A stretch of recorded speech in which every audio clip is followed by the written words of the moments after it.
નમસ્કાર. આજે આપણે એક એવી દુનિયામાં ઊંડા ઉતરીશું જે આપણને દેખાતી નથી, પણ જેના વગર આપણું લગભગ એક પણ કામ થતું નથી. હું વાત કરી રહ્યો છું કમ્પ્યુટર નેટવર્કિંગની. આપણી આસપાસ રહેલી આ જે અદૃશ્ય જાળ છે એ કામ કેવી રીતે કરે છે, જે આપણને સ્ટ્રીમિંગ, શોપિંગ અને એકબીજા સાથે જોડી રાખે છે. બરાબર. આજે આપણે આ જ જટિલ વિષયના મૂળભૂત સિદ્ધાંતોને એકદમ સરળ ભાષામાં સમજીશું. અને આ સમજવું ખૂબ જ જરૂરી છે, કારણ કે આ માત્ર કોઈ ટેકનિકલ વિષય નથી. હા. આ તો એમ કહી શકાય કે આધુનિક જીવનની ઓપરેટિંગ સિસ્ટમ છે. આજે આપણે જે સ્ત્રોતો પર ચર્ચા કરવાના છીએ તે આપણને સમજાવશે કે કેવી રીતે અલગ-અલગ ઉપકરણો એકબીજા સાથે વાત કરે છે, ઓકે. માહિતીની આપ-લે કરે છે અને એક એવી સિસ્ટમ બનાવે છે જેણે દુનિયાને બદલી નાખી છે. તો ચાલો આ અદ્રશ્ય દુનિયાના પાયાના પથ્થરોથી શરૂઆત કરીએ. ચલો શરૂ કરીએ. તો સૌથી પહેલો અને મૂળભૂત સવાલ, જ્યારે આપણે કમ્પ્યુટર નેટવર્ક કહીએ છીએ ત્યારે તેનો અર્થ શું થાય છે? સરળ શબ્દોમાં કહીએ તો નેટવર્ક એટલે બે કે તેથી વધુ કમ્પ્યુટર્સને એકબીજા સાથે જોડવા, જેથી તેઓ માહિતી અને સંસાધનોની વહેંચણી કરી શકે. આ જોડાણ કોઈ વાયરથી પણ થઈ શકે, જેમ કે આપણા ઓફિસના કમ્પ્યુટરમાં હોય છે, અથવા વાઈફાઈ જેવા વાયરલેસ સિગ્નલથી પણ થઈ શકે છે, જે આપણે ઘરમાં વાપરીએ છીએ. બરાબર.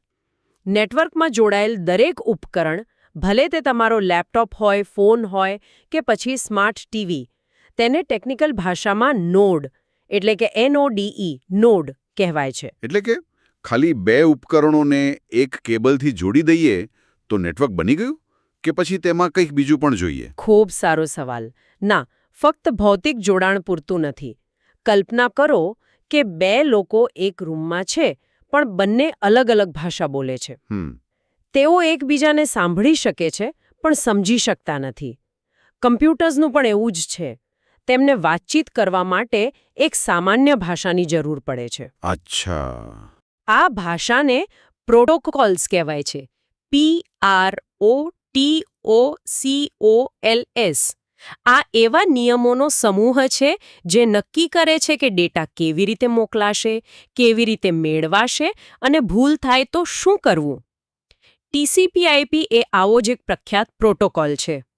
વાહ, આ તો મને પોસ્ટ ઓફિસ જેવું લાગ્યું. બરાબર. જેમ કે કમ્પ્યુટર્સ એક ઘર છે, કેબલ એ રસ્તાઓ છે, અને પ્રોટોકોલ એ પરબીડિયા પર લખેલું સરનામું અને ભાષા છે. જે ખાતરી કરે કે પત્ર સાચા ઘરે અને સાચી રીતે પહોંચે. બિલકુલ, તમે એકદમ સાચો મુદ્દો પકડ્યો. પ્રોટોકોલ વગર ડેટા એક અંધાધૂંધ ટ્રાફિક જામમાં ફસાઈ જાય. એટલે કે પોસ્ટલ સિસ્ટમની જેમ નેટવર્ક વસ્તુઓને એક જગ્યાએથી બીજી જગ્યાએ પહોંચાડે છે. પણ સવાલ એ છે કે આટલી બધી મહેનત શા માટે કરવી? આ જોડાણથી આપણને ખરેખર ફાયદો શું થાય છે? આનો સૌથી મોટો અને પહેલો ફાયદો છે સંસાધનોની વહેંચણી, એટલે કે રિસોર્સ શેરિંગ. ઓકે. વિચારો કે એક ઓફિસમાં 50 કર્મચારીઓ છે. શું દરેક માટે અલગ-અલગ પ્રિન્ટર ખરીદવું યોગ્ય છે? બિલકુલ નહીં. ના, બહુ ખર્ચો થઈ જાય. હા. નેટવર્ક સાહેબે એક જ શક્તિશાળી પ્રિન્ટરને બધા 50 કમ્પ્યુટર સાથે જોડી શકાય છે. આનાથી હાર્ડવેરનો ખર્ચ બચે છે. અને ફાઇલોની પણ એ જ રીતે વહેંચણી કરી શકાય છે, બરાબર ને? મારે કોઈને ફાઇલ મોકલવી હોય તો દર વખતે પેનડ્રાઈવ શોધવાની જરૂર નથી. બરાબર. હું સીધી જ નેટવર્ક પર મોકલી શકું છું. અને આનાથી એક બીજો મોટો ફાયદો થાય છે, જે છે કેન્દ્રીયકૃત સંચાલન, એટલે કે સેન્ટ્રલાઇઝ્ડ મેનેજમેન્ટ. એ કેવી રીતે? જુઓ, જ્યારે બધી મહત્વની ફાઇલો અલગ-અલગ કમ્પ્યુટર્સ પર વિખરાયેલી હોવાને બદલે એક જ મુખ્ય કમ્પ્યુટર, જેને આપણે સર્વર કહીએ છીએ, તેના પર સંગ્રહિત હોય, ત્યારે તેનું બેકઅપ લેવું અને તેને વાયરસથી સુરક્ષિત રાખવું ખૂબ જ સરળ બની જાય છે. એટલે કે દરેક જણ પોતાની અલગ તિજોરી રાખે તેના કરતાં એક જ મોટી અને સુરક્ષિત તિજોરીને બધા સુરક્ષિત રીતે વાપરે એ વધારે સારું છે. એકદમ સાચું. અને આ જ વિચાર આધુનિક ક્લાઉડ કમ્પ્યુટિંગનો પાયો છે. ગૂગલ ડ્રાઇવ કે ડ્રોપબોક્સ જેવી સેવાઓ આ જ સિદ્ધાંત પર કામ કરે છે.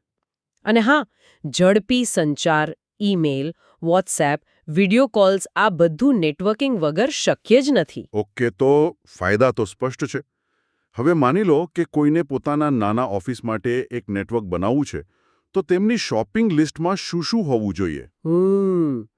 સૌથી પહેલા તો ઓછામાં ઓછા 2 કમ્પ્યુટર્સ, પછી દરેક કમ્પ્યુટરની અંદર એક ખાસ હાર્ડવેર ચિપ હોવી જરૂરી છે, જેને કહેવાય છે NIC. NIC? હા, NIC એટલે કે નેટવર્ક ઇન્ટરફેસ કાર્ડ. આ કાર્ડ જ કમ્પ્યુટરને નેટવર્ક સાથે ભૌતિક રીતે જોડાવાની ક્ષમતા આપે છે.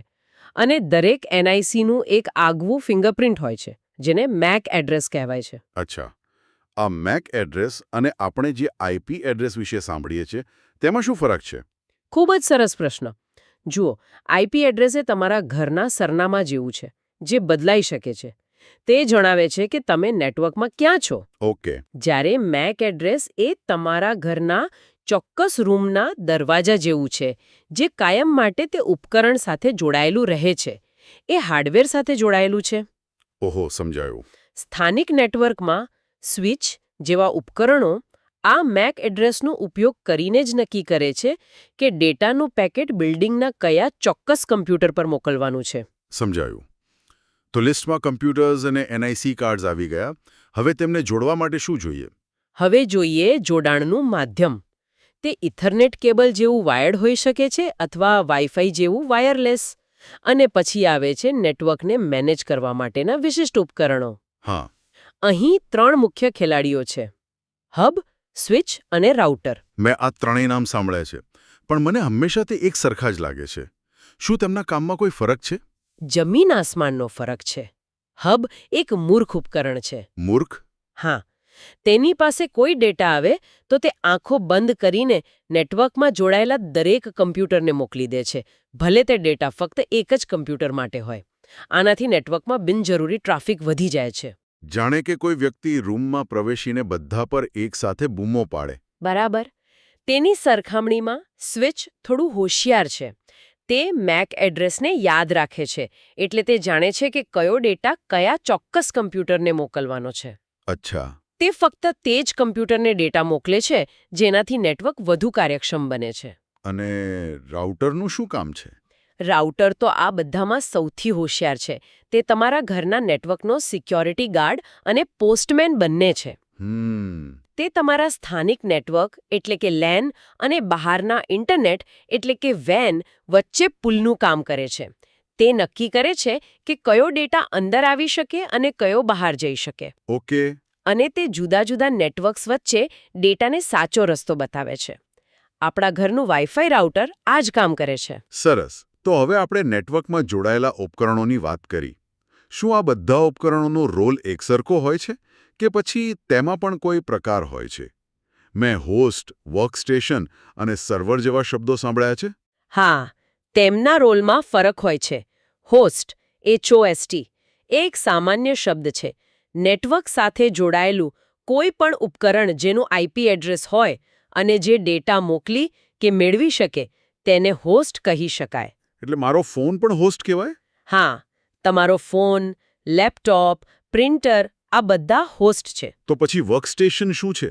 વર્કસ્ટેશન એટલે કે WORKSTATION સામાન્ય રીતે એક શક્તિશાળી પર્સનલ કમ્પ્યુટર હોય છે, જેનો ઉપયોગ કોઈ વ્યાવસાયિક કામ માટે થતો હોય. જેમ કે ગ્રાફિક ડિઝાઇનિંગ? બરાબર. ગ્રાફિક ડિઝાઇનિંગ કે વિડિયો એડિટિંગ તે નેટવર્કનો ભાગ હોય છે અને સામાન્ય રીતે કોઈની વિનંતીઓ પૂરી કરવાને બદલે તે પોતે સર્વરમાંથી સેવાઓની વિનંતી કરતું હોય છે. એટલે તેને ક્લાયન્ટ પણ કહેવાય છે. અને સર્વર? નામ પરથી લાગે છે કે તે કંઈક સર્વ કરે છે. એકદમ સાચું. સર્વર SERVER એક ખૂબ જ શક્તિશાળી સમર્પિત કમ્પ્યુટર છે, જેનું મુખ્ય કામ જ નેટવર્ક પરના અન્ય કમ્પ્યુટર્સ એટલે કે ક્લાયન્ટ્સની વિનંતીઓ પૂરી પાડવાનું છે. એના કોઈ પ્રકાર હોય? હા, જેમ કે ફાઇલ સર્વર ફાઇલો સંગ્રહિત કરે છે, પ્રિન્ટ સર્વર પ્રિન્ટિંગનું સંચાલન કરે છે અને વેબ સર્વર વેબસાઇટ્સને હોસ્ટ કરે છે. એટલે કે સર્વર એ સામાન્ય કમ્પ્યુટર જેવું જ છે, પણ વધુ શક્તિશાળી અને ભરોસાપાત્ર. હા, અને સમર્પિત શબ્દ અહીં ખૂબ જ મહત્વનો છે. ટેકનિકલી તો તમે તમારા લેપટોપને પણ સર્વર બનાવી શકો, પણ તે એકસાથે 10 વિનંતીઓ આવતા જ ધીમું પડી જશે. હા, સાચી વાત. સાચું સર્વર તો એ રીતે બનેલું હોય છે કે તે 24 કલાક હજારો વિનંતીઓ સંભાળી શકે. તે રેસ્ટોરન્ટના શેફ જેવું છે. જે એકસાથે ઘણા ઓર્ડર લે છે અને પૂરા પાડે છે. આ સ્પષ્ટતા ખૂબ જ ઉપયોગી છે. હવે આ નેટવર્ક ફક્ત એક બિલ્ડિંગ પૂરતા સીમિત તો નથી હોતા ને? ના, બિલકુલ નહીં. તે આખા શહેરમાં અને દુનિયામાં ફેલાયેલા છે. તો તેમના કદના આધારે તેમને કેવી રીતે વર્ગીકૃત કરી શકાય? ભૌગોલિક વિસ્તારના આધારે નેટવર્કના મુખ્ય 4 પ્રકાર છે. સૌથી નાનો છે PAN, એટલે કે પર્સનલ એરિયા નેટવર્ક. PAN? હા, PAN. આ ફક્ત થોડા મીટરના વિસ્તારમાં જ કામ કરે છે. જેમ કે જ્યારે તમે તમારા ફોનને બ્લૂટૂથ ઇયરબડ્સ સાથે જોડો છો. ઓકે. અને તેનાથી મોટું, જે આપણે ઓફિસ કે કોલેજમાં વાપરીએ છીએ? તે છે LAN, એટલે કે લોકલ એરિયા નેટવર્ક, LAN. આ એક રૂમ, બિલ્ડિંગ કે નાના કેમ્પસ પૂરતું સીમિત હોય છે. તેની ગતિ ખૂબ જ ઝડપી હોય છે, કારણ કે અંતર ઓછું હોય છે. ઘરનું વાઈફાઈ પણ LAN કહેવાય? હા, આપણું ઘરનું વાઈફાઈ નેટવર્ક એક LANનું ઉત્તમ ઉદાહરણ છે. અને જો નેટવર્ક આખા શહેરને આવરી લેતું હોય તો? જેમ કે કોઈ કેબલ ટીવી નેટવર્ક? તેને કહેવાય MAN, એટલે કે મેટ્રોપોલિટન એરિયા નેટવર્ક, MAN. તે LAN કરતાં મોટું પણ WAN કરતાં નાનું હોય છે. અને છેલ્લે સૌથી મોટો પ્રકાર છે WAN, એટલે કે વાઇડ એરિયા નેટવર્ક, WAN. તે દેશ, ખંડ કે પછી આખી દુનિયામાં ફેલાયેલો હોય છે. ઇન્ટરનેટ એ WANનું સૌથી મોટું અને શ્રેષ્ઠ ઉદાહરણ છે. બહુ સરસ. તો આપણે નેટવર્ક શું છે, તેના ફાયદા, જરૂરી સાધનો અને તેના પ્રકારો વિશે વાત કરી. હવે સૌથી રસપ્રદ ભાગ પર આવીએ. આ બધા ઉપકરણોને જોડવાની કોઈ ચોક્કસ રીત હોય છે? શું તેની ગોઠવણ, એટલે કે લેઆઉટ કોઈ મહત્વ ધરાવે છે? હા, બિલકુલ. આ ભૌતિક ગોઠવણને ટોપોલોજી કહેવાય છે. TOPOLOGY. અને તે નેટવર્કના પ્રદર્શન, ખર્ચ અને વિશ્વસનીયતા પર સીધી અસર કરે છે. તો કઈ કઈ મુખ્ય ટોપોલોજી છે? ચાલો જોઈએ.